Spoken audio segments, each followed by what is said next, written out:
आइए आज की ब्रेकिंग न्यूज़ में देखते हैं कुंची कुर्वे नगर कलीना शांता क्रूज ईस्ट की ये तस्वीरें आपके सामने हैं। देख सकते हैं झूठे वादे करके सत्ता में बैठकर 5 साल नेता कैसे फिर वापस इनसे वोट मांगने जाते हैं।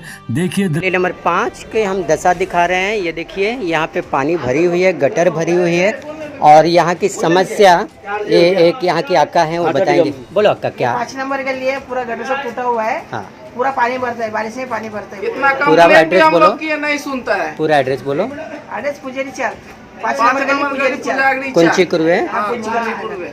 कालीना हाँ, कलीना। साफ सफाई वाला आता है यहाँ पे। साफ सफाई वाला आता है, उसको गटर है ना साफ करेगा, टूटेला फुटेला तो नहीं करेगा। इसके लेकर हम लोग कितना बार ऑफिस में गए, सुनता ही नहीं है। हम लोग पागल हो गए, वो लोग शांत है। ठीक है, आप ये जो गटर है ना उसके लिए आप 2 मिनट नहीं तुम्ही 1 सेकंड जरा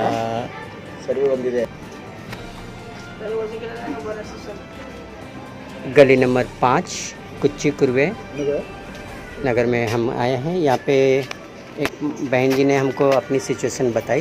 एक भाई साहब मिले हैं, उनसे भी हम बात करते हैं। सर काय आहे तुमचं नाव सांगा आणि इकडे प्रॉब्लेम ते आहे ते सांगा। माझं नाव लक्ष्मण दादा यारगुडे आहे।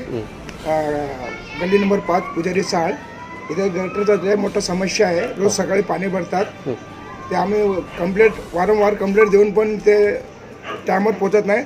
तरी आमच्या घरात लय घाण आता पाहिजे तेच घाण आमच्या घरात येतात। आणि आम्ही डापे पण इथे आमच्या सोय पैशाने आम्ही आणून डापे पण टाकले आणि गटर पण आम्ही बनवलं। आणि आज ते बोलवतं की ते लोक आतमध्ये येत नाही, बोलतो एवढं जागा असून पण ते लोक आतमध्ये जात नाही। त्या माणसं तुमचं निवेदन काय आहे बीएमसी? आमचं निवेदन आहे की आमचा हे गटर चांगला व्हायला पाहिजे आणि पाण्याची समस्या सुटायला पाहिजे। बस भरलं नाही पाहिजे, भरलं नाही पाहिजे, एवढंच आमचं समस्या। कारण हे आता दुपारच्या 2:30 वाजले तरी गटर भरलेलं आहे। हो, दुपार 2:30 वाजला तरी बघा, ते तुम्ही व्हिडिओ शूटिंग करून बघा, बघ पाणी कसं भरलेलं आहे। हे संध्याकाळी रोज असं आणि ते लोक वैतागून आता सगळ्याकडून पैसे उचलून ते लोक गटर बांधायला लागले। आणि जे असेल तो देणार, नसेल तो कुठून देणार पैसे? बरोबर आहे। धन्यवाद तुमचा या गोष्टीच्या, तुम्ही जे आम्हाला बातमी सांगितली हे आम्ही वाटपर्यंत पोचवतो। याचीच वाट तुमचा लागतो, तिथे आम्ही हे संदेश तुमच्या पोचवणार। धन्यवाद साहेब।